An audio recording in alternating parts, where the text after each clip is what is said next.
Hi, everybody. It is me, Ubermormon.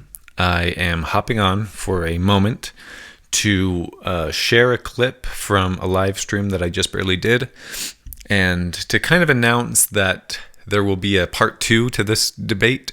I don't have all of the information yet, but so catching you all up to speed, the most recent live stream that I did, there was an active Mormon in the chat. He wanted to come on and talk and give his opinion. I love that. I wanted him to come on. We sent him a link during the live stream. He came on. We had a chat. I think it went really well. The reason that I think that it went well is I think that Hayden, who you'll meet in a second, I guess, Hayden and I think there was awareness between the two of us, even though we've never met. I actually still have not seen his face because the camera didn't work, but that will hopefully change for the next one. But we both went into this realizing that we need to agree on language and we need to define our terms before we can actually move forward in a fruitful way. And I'm really proud of that. I bring it up because when I first left the church, I wasn't able to have conversations like that. I was more about just like, these are the talking points that I learned from, like all the atheist YouTube channels that I used to watch. And it was just like, oh, good, you brought up this argument. Well, I'm going to beat you down with this one. But instead, it was more of a, should we talk about Mormonism? Well, no, because there's a thing behind Mormonism. It's called theism. Should we talk about that? Well, theism isn't really the same. We should probably define that. And so we just kept on taking steps back until we felt like we were at the real core of the issue, or the main point of the disagreement, and then we could maybe start to work through things there. And none of this is to say that I don't really think that I changed his mind, and I don't feel like he really changed my mind. But now both of us know somebody who we disagree with, who we can be perfectly cordial and respectful with. And I think that's much more important. I want to turn this topic for just a moment to the idea of politics and today and everything that's going on. I think that it's a bad idea. I feel like conversations get very heated when they're about politics. There's that old phrase that you should always avoid conversations about politics and religion. And that's because they're such core issues to people that they don't, it's often very hard for them to disagree with somebody without feeling like their core values are being attacked, and so therefore kind of them as a person is being attacked. And again, I just want to say that I think that the way that this conversation went was very different, and I'm really excited to have a part 2. I'll spin off for a moment and just say, if you already watched that live stream, then I'm not going to be adding anything new to the actual conversation that I had. I just wanted to give some context and some thoughts after thinking about it for a couple of days. Anyway, getting back to the politics idea. So I think that it's actually a really bad idea. If you disagree with somebody on policy, that's probably because you disagree about much more fundamental things. In one of my videos, I show the foundations of morality as proposed by Jonathan Haidt. And what he says is essentially that conservatives and liberals agree on the same 5 core values. However, they rank them in a different order.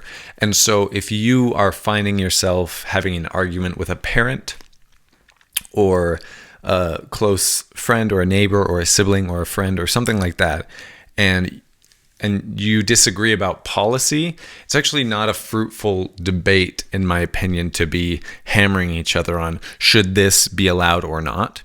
It's much more effective to say, okay, well, what do you think about responsibility? Should people be responsible for their well-being?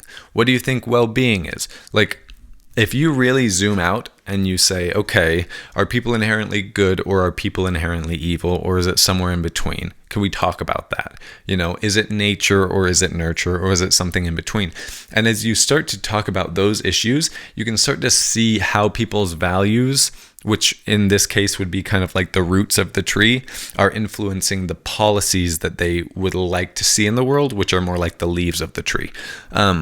Arguing about policy is just like complaining about the leaves without wanting to do anything about the roots. And I think that is, it's great for YouTube. YouTube rewards watching two people do a smackdown like that, but YouTube isn't your real life. And so that's not really the way to have a conversation. So I wanted to, with that spin on this conversation, I wanted to re-release just that part of the live stream. Because again, I am happy with the way that we, two absolute strangers who didn't know what the other person was going to be like in the actual conversation. It was literally, if you go to the live stream and you hit the live chat button, you can read what our interaction was like. It was, how can you know who's in the live chat? And so I just want to say, Hayden, I enjoyed meeting you. I'm looking forward to chatting with you again. I'm sure that all the people who watch my content are excited to watch us meet again. And I'm gonna flip it over to the debate right now. It wasn't really a debate, but I'm calling it a debate. Anyway, goodbye everybody. If you can get on, then awesome. We'll go for 15 minutes once you join, and I'll say what the time is when you join. And if you don't, hey, there's a person here. So I'm adding Hayden to the stream right now. Hayden, can you hear us? Hey, I can hear you. Can you hear me? I can hear you. I can absolutely hear you. So I'm on my talk iPhone. To me, man. Hey, that works? I'm trying to get my camera to work. Give me a second. Let me. Oh, I see something happening on your end. I mean, I see it saying that it's off and then on. Yeah. Let me. That's okay. We can go audio only. It's fine. Okay, I apologize. I'm gonna. Nothing to be sorry about. We're at 53 minutes. I'll call it 54. So I'm gonna give you 15. All right. So okay. What are we doing wrong here? Okay. Well, no. I just first I want to apologize for coming in hot. I mean, you got my attention, so it's all good. I appreciate you wanting to interact. So one of the things, and kind of like you said, you've never seen this happen before. Same here. I commonly am watching ex-Mormon, atheists, podcasts or videos, and constantly, and even Protestant videos that I disagree with. And I'm constantly like, hey, have me on. Let's do this. Let's talk. Nobody, not a single person one time. You're the first person to be like, yeah, let's do it. I'm a little fish, man. I take it back. There was one other time. Do you know, what is his name? Starts with a P. Pine Creek? No. Do you know him? He's an atheist. Okay. Really quick. So my Gmail is the Ubermormon at gmail.com. So if you think of anything that you forget later, shoot me an email. Okay. Well, I'm hoping, because in 15 minutes we won't get much done, but I'm hoping that in the future we can have a longer conversation. Absolutely. I have a friend of mine named Jacob Hansen who runs a small LDS YouTube channel. Okay, I know. I haven't interacted with him yet, but I've interacted with his brother Forrest. We're planning on doing something. Yeah. Okay. Good. So, if you've ever seen any of Jacob's content, sometimes he has me on to moderate debates and a couple of. So you may have seen me on there. That being said, one of the things that I've thought about for a long time since I've been interacting with religious conversations, probably for the past 10 years or so. Yeah. I've noticed that, and I'm seeing it here, and I see it with, you mentioned RFM and Bill Reel.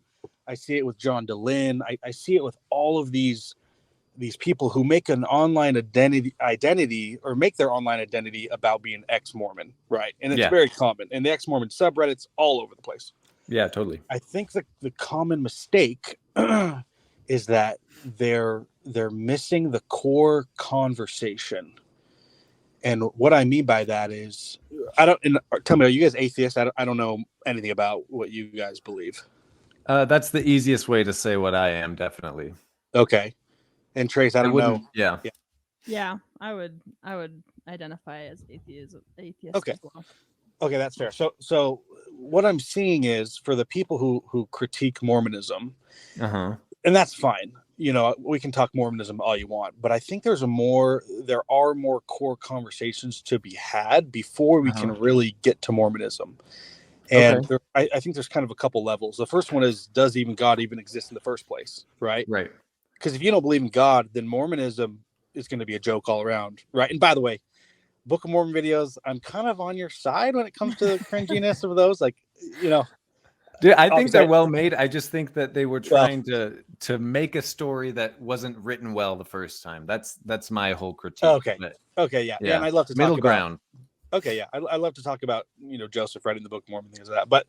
But first, the conversation is, okay, does God even exist in the first place? And if we can't Mhm. agree on that, then why are we talking Mormonism? Right? I think that plays a role in our conversations because Okay. everything. Right, we go to a problem. I'm going to approach it believing in God, believing in Jesus Christ, believing in Joseph Smith as a prophet. Uh-huh. You're not even there with me, so nothing I say is going to be convincing. Maybe I don't know if that's the best word, or vice versa. Right? Yeah. You're gonna present something, and I'm going to be looking at it through the lens of theism. Right. Um, so I think that's a conversation that we probably could have in the future if you're interested in doing something like that. I would love to have that. So if Yeah. I'm gonna just like summarize what you're saying a Yes. little bit here. Sure. You're saying that a person who believes in God and a person who does not believe in God are arguing essentially using different vocabularies, different epistemologies, and are driving separate roads. Like Uh, we have to um, first agree on the language and the method by which we're going to verify what's true and what's not true before we can actually start to get into physical claims. Does that sound like what you're kind of saying? I would agree with that. I think that's part of what I'm saying. Maybe more succinctly, I'm saying I kind of see it as a not a waste of time, but like I see it as less fruitful to debate Hmm. Mormonism when we haven't even talked theism, because Mormonism presupposes theism and Christianity, right? So, like with my Protestant friends, we don't Uh-huh. have to talk about theism or atheism because we both agree on that. So, like, we could check that off, Okay. and then we can get to Jesus Christ is the Son of God, right? We agree on that. Right. If I'm talking to a Muslim, we're going to be debating whether or not Jesus Christ is the Savior or the Son of God, Right. whether Muhammad, right? So there's different levels, and I see us, if we're going to interact or meet with an atheist, there's really no foundation or no progress to be made until we can talk about theism versus atheism. Does that make sense?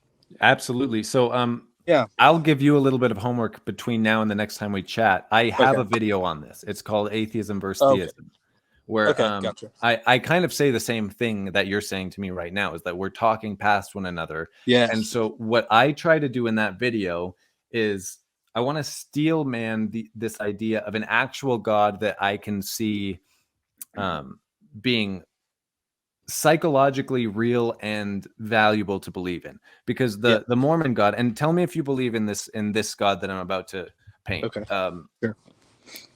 Human, like Yes. human shaped, like Yes. man. Human um species.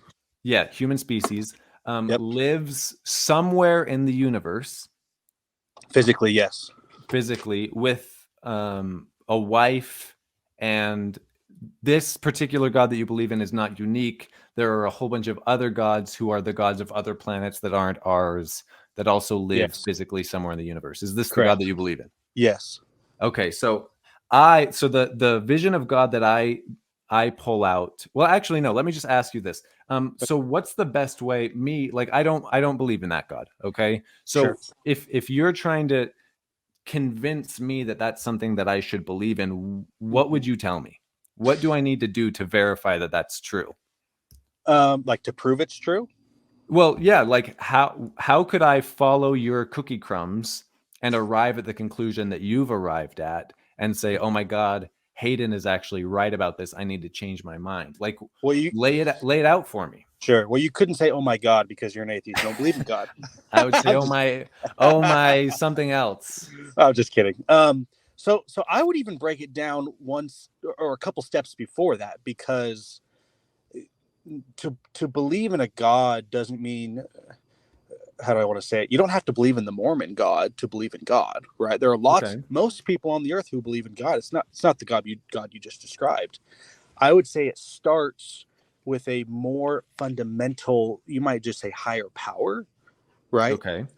And so I would ask, well, my question, we can talk about this, and I'd be willing to answer your question after we kind of talk about this. What's the evidences for a higher power, not necessarily God was once a man with a wife on another planet. Mm-hmm. So I would ask what, and I can answer your question. I'm not trying to avoid it, but I think it's more fundamental than what you described. Okay. Yeah. What's the Let's zoom evidences out. between a higher, we might call it a higher intelligence Okay. versus nothing, versus just like the cosmos? I don't know what you would call it. Yeah. Sure. Let's So, go. Cosmos okay, is a great word for it. So yeah, sure. what So, is the evidence mhm, for a higher intelligence? sure. So I think and you're probably aware of this. And Trace, I don't know. You said that you're kind of learning about some of the stuff. One of the most convincing arguments that I've found, and you've probably heard of, and we can talk about it, is Yeah. simply the argument of fine tuning, which you're aware Uh-huh. of. Probably I am. is yeah. Okay. So tell me what you think about it. Well, so it seems perfectly reasonable from retrospect.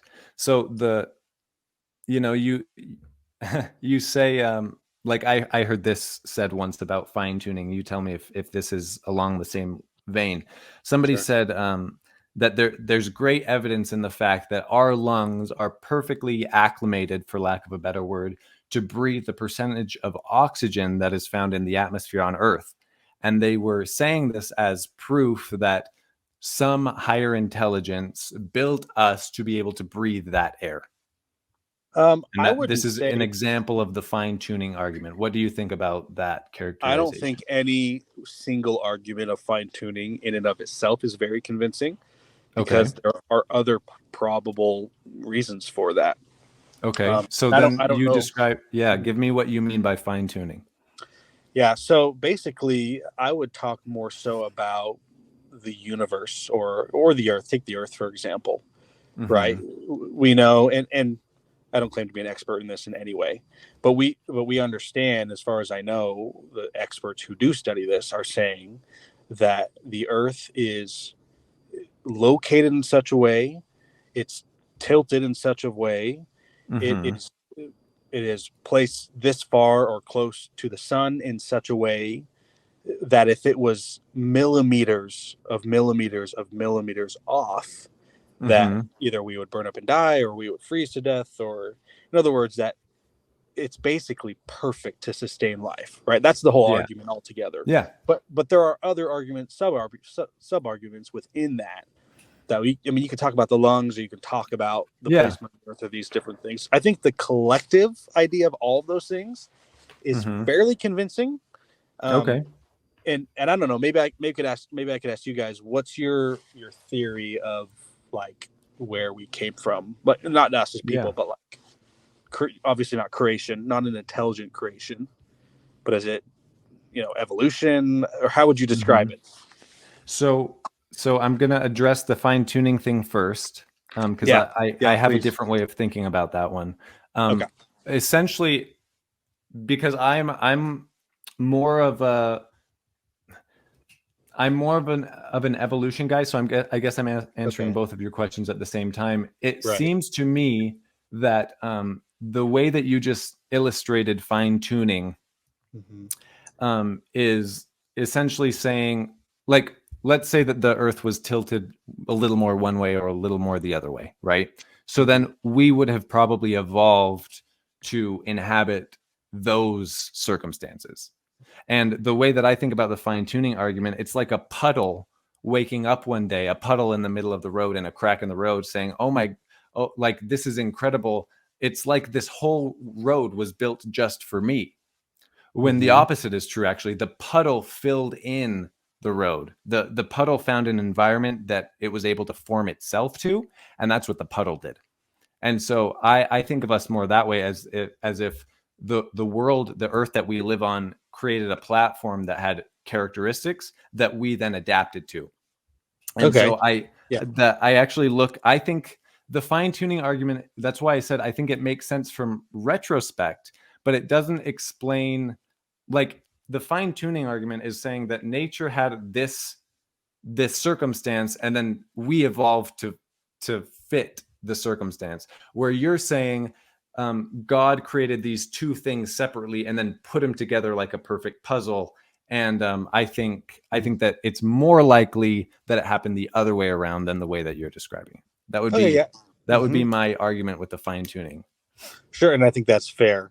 And actually, Tracy, do you have anything that you want to throw in here? Sorry, Hayden. It's no, just been you and me talking. I want to throw Tracy in here if she has any thoughts. I'm just taking notes because this is all fascinating. Okay, so can I ask both of you? So your guys' take would be that there is no higher power. We're here by chance. We are no different than any other beast, if you will. Mm-hmm. And there's no objective moral framework. We're kind of just here living because, well, help me understand kind of your totality of how you see all this. Yeah, so this is what I was talking to Forrest about wanting to make a video about. Okay. So are we here by chance? Sure. That one, I don't have a problem with that one. So in a sense, the argument is a little bit, you're saying that God created everything, and I'm saying I don't know what created everything. But if we take a step back and say what started gods, or where did God come from, like, you're now in the same position that I'm in, where you have to say, well, I don't know what that is. Or maybe you can say, I know what that, it's the infinite regress problem. So you can say, you don't know what created the earth. And I can say, fair, you say that God created the earth, but you don't know where God came from. And so then you're now in the same position. He came from his God, right? So then it's just turtles all the way down. Yeah, I'm right? just kidding. I'm just joking. Yeah, no, but no, you're right. You're right. We're in the same. We're in the same place, really. Totally. You're just one. You have one filter in between your views, and I don't have any filters in between my views. But so wait, tell me what you mean by that. Tell me what you mean. You don't have any filters. Well, so you have, I guess, buffer is a better word. You have a scapegoat, or you have something. You have a special plea, or you have like a magical card. Well, I would say I have in a secular term, I have a theory. Okay, and is that our timer? That was our timer. Didn't that go fast? Yeah, it was quick. That was very quick. Do you want to wrap up what you were gonna say? I would love to keep talking to you. And then Tracy, if you have any thoughts at all, you can throw them out there. I said I would let you. Again. Yeah, it's just it's the Ubermormon@gmail.com. If you've read any Nietzsche whatsoever, this joke will land. But but it usually doesn't land. I mean, I said I would I said I would let you on. I wanted to have you on. I was excited by that. I also told my wife that I wouldn't go that long tonight, and so I want to keep it at 15, but I do want to keep chatting with you. So wrap up what you were going to say there. Tracy, you can throw in any thoughts that you want to about anything at all. This live stream took a fun, weird turn, but I'm here for it. And I'm sorry my camera didn't work, but you don't have to be sorry about that. We'll get it on the next time we talk. We'll figure it out. So Hayden, wrap up what you were saying, and then if you wouldn't mind just hitting leave studio, and then me and Tracy are just going to wrap up. Sure. Okay, I'll be quick. First of all, I want to say just thank you for being willing to get. You guys are both very pleasant, which is nice, which doesn't always happen with some of the ex-Mormon community and some of the LDS community, right? Some people are just weird. That being said, I will say, and I told this to Pine Creek as well, and after I told him this, he was kind of combative. He was friendly, but he was kind of combative. And you really haven't been that combative, but I appreciate the conversation. But when I told him this, he basically said, oh, okay. All right, I guess we have nothing to talk about. Have a good day. And here's what I said. I said, look, at the end of the day, even Joseph Smith, right? If I'm going to quote him as an authority, even he said, if I didn't experience what I did, I wouldn't believe myself. So anybody, Mormon or ex-Mormon or atheist or theist or Protestant, anybody, Catholic, if they say I don't believe in Joseph Smith and what he did, my response is I don't really blame you. That being said, I agree with you. We are both in the same boat. We both, all three of us, everyone on this planet, we're doing the best we can with the information that we have, and we're using our experiences. And here's also what I told them. I said, look, and I'll say this to you guys. If I had your exact experiences, I would probably believe what you believe. That I'm kind of not here to condemn anybody, but just to say this is how I'm viewing the world and this is how I see things, and this is what it's led me. Right, this is what my belief has led me to. So that being said, I appreciate you saying that we're kind of in the same boat because I kind of agree. At the end of the day, we don't know hardly anything. I don't think religion. I think you have to take it on faith at the end of the day. Mm-hmm. Which, and I would say that atheists have to take things on faith at the end of the day as well, but they may not call it faith. But you get the idea. So anyway, I appreciate the conversation. Tracy, sorry, is that your name, Tracy? Yes, Tracy. Or Trace Face? Yeah, sorry, I didn't mean to take good. up all the time. No, you're not good. At all. I appreciate you're good. Thanks for hopping on, man. Okay, I will leave, but I'll keep listening. Thanks. Sounds good.